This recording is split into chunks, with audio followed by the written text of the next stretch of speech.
Bonjour et bienvenue sur cette vidéo. Aujourd'hui, nous allons continuer la série de vidéos sur nos ennemis invisibles.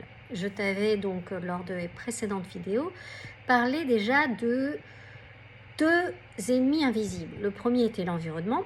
Si tu ne l'as pas vu, je t'invite à aller regarder la vidéo concernant l'environnement. Le deuxième était la croyance. Je t'invite à aller regarder la vidéo sur les croyances si ce n'a pas déjà été fait. Et aujourd'hui, je te parle de notre troisième ennemi invisible, ton hygiène énergétique. Alors, souvent, ça surprend les gens. Qu'est-ce que j'entends par hygiène énergétique ?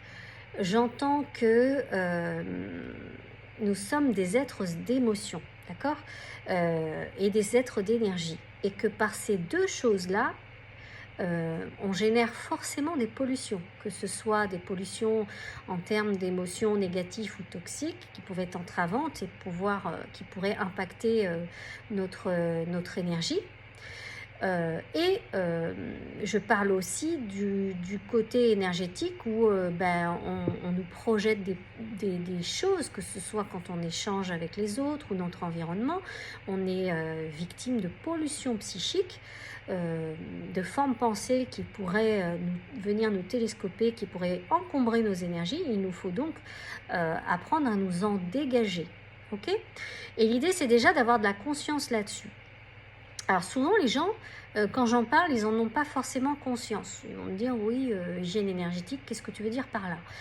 Tout simplement le fait de se balader dans la nature, de remettre à la terre toutes les pollutions, toutes les énergies dissonantes qui sont en nous et de les confier à la terre pour qu'elle puisse les recycler, c'est un exemple. Après, quand tu vas voir un praticien shiatsu où tu vas voir n'importe quel praticien mieux-être en énergie, il peut te rééquilibrer tes chakras, te réharmoniser, c'est une chose, mais il peut aussi nettoyer certaines choses, d'accord ? Donc l'idée, c'est d'avoir plus de conscience là-dessus. Souvent, l'exemple que j'utilise pour les personnes que j'accompagne, quand ils me disent « mais c'est quoi l'hygiène énergétique ?» et puis est-ce que c'est réellement important. C'est comme si je lui disais, alors c'est une métaphore, hein, c'est pour transposer, mais c'est comme si je lui disais, est-ce que tu te nourris ? Bien sûr que je me nourris. Comment tu te nourris ? Grâce à ma dentition. Ok, d'accord. Donc tu manges souvent ? Oui, je mange souvent. Est-ce que tu te brosses les dents ? Oui, ça paraît évident. Ok. C'est comme si tu me posais la question de savoir Assia, comment je pourrais faire pour avoir mes dents blanches, et que je te disais est-ce que tu te brosses les dents souvent ? Tu me dis non, pas du tout, alors que tu manges. Donc si tu manges avec tes dents, avec ta dentition, forcément que tu vas devoir avoir besoin d'une hygiène énergétique. Mais il en est de même pour l'énergie. Vous transposez dans le domaine énergétique, on baigne littéralement dans l'énergie, nous sommes faits d'énergie.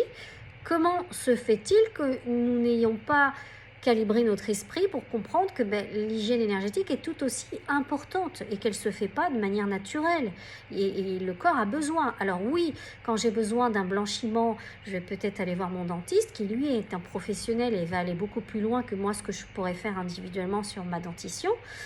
Mais il en est de même dans l'énergétique. Ça veut dire qu'il se peut que énergétiquement je puisse faire des choses pour entretenir la mécanique, pour veiller à ce que mes chakras puissent être nettoyés à la mesure de ce que je peux. Mais si je vais voir un praticien, un énergéticien, c'est sûr que lui nettoiera davantage, ira davantage nettoyer plus en profondeur pour impacter mon taux vibratoire et donc mes cellules, mes mémoires et impacter donc ma sérénité. Comprenez ce que je veux dire ? Donc l'hygiène énergétique n'est pas quelque chose qu'il faut négliger, au contraire. C'est pour ça que je vous dis qu'elle fait partie de nos ennemis invisibles, dans le sens où on ne la voit pas, on ne la considère pas, ou très peu. C'est comme des gens qui me disent « mais j'ai suffisamment nettoyé, ça va ». Mais en fait, tant qu'on est sur Terre, on va nettoyer, on est un être d'émotion, un être de relation. Donc a priori, à moins que tu sois né sur une île déserte, et même dans ces cas-là, tu aurais besoin de te nettoyer. Donc tu auras toujours une partie à nettoyer, ta propre pollution et tes propres dettes karmiques, tes propres mémoires avec lesquelles tu reviens.